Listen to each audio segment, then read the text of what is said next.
to get hammered, cyberpunks and retro nerds. Well, not the usual type of hammering that you guys are familiar with. I'm going to be doing a little hammering on my own because today I've got a special review that we're going to be checking out. It's the Toolbox Murders. This late 70s exploitation slasher film was released in the wake of the Texas Chainsaw Massacre, directed by the prolific Tobe Hooper. And there was a lot of copycat horror movies that were released after that film came out. This one is probably one of the most notorious out of all the copycats. I remember watching this movie on VHS way back in the day, but I'll be damned if I can remember anything about it. There was, strangely enough, a remake done by Tobe Hooper in the mid-2000s, and I thought it was pretty good, not bad, but we're going to be checking out the original because always the original is the best. Peep that trailer, and when we get back, you're going to know my opinion on the Toolbox Murders. This man is about to commit the most atrocious crimes in American history. Linda Githens, age 22. Valerie Hoffman, age 24. Mary Ann Stevens, age 21. These women have one thing in common. They are all victims of the Toolbox Murders. What the hell are you doing?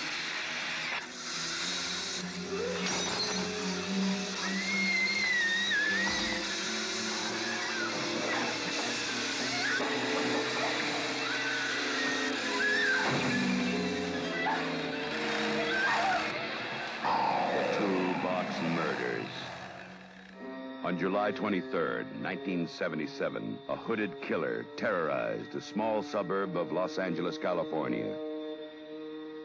His identity was unknown, but he committed a series of crimes so fiendish that it shocked the entire country.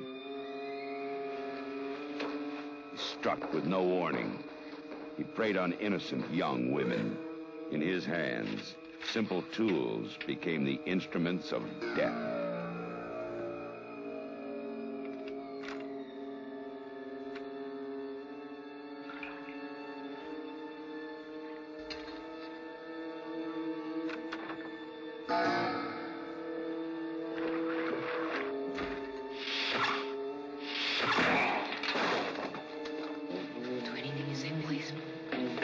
Listen to me, please.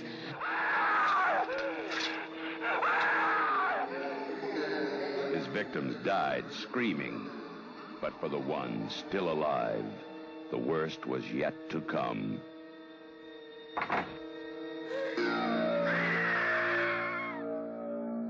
The Toolbox Murders, a true story. When you stop screaming, you'll start talking about it.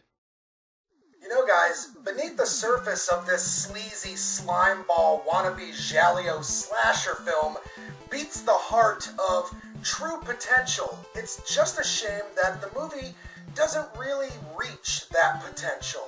There's a lot of scenes that just really don't make much sense, and at first I thought it was because, of the movie censors. I thought they were removing sequences and whole scenes to trim down the overall rating. Well, that's not necessarily the case. This movie kind of comes at things from more of a whodunit Jaleo slasher angle, whereas Tobe Hooper's remake actually kind of takes things into the supernatural, cult-like H.P. Lovecraft genre. There's a few moments where the actors really turn in a great performance. Strangely enough, this movie actually kind of reminded me of When a Stranger Calls, another late 70s, early 1980s mystery slasher film. Back in the day, this movie actually landed on the Video Nasties list. It was heavily edited, banned in some countries. So, if I had to give the Toolbox Murders a star count out of 10, I think I could only award it maybe a 3.5 or 4. It's not the worst slasher Jaleo cult film I've ever seen, but it's definitely not the best. It left me kind of wanting in certain regards, But I could see this movie being a lot of fun if you and your buddies are knocking back beers and you're just watching the movie to laugh at it.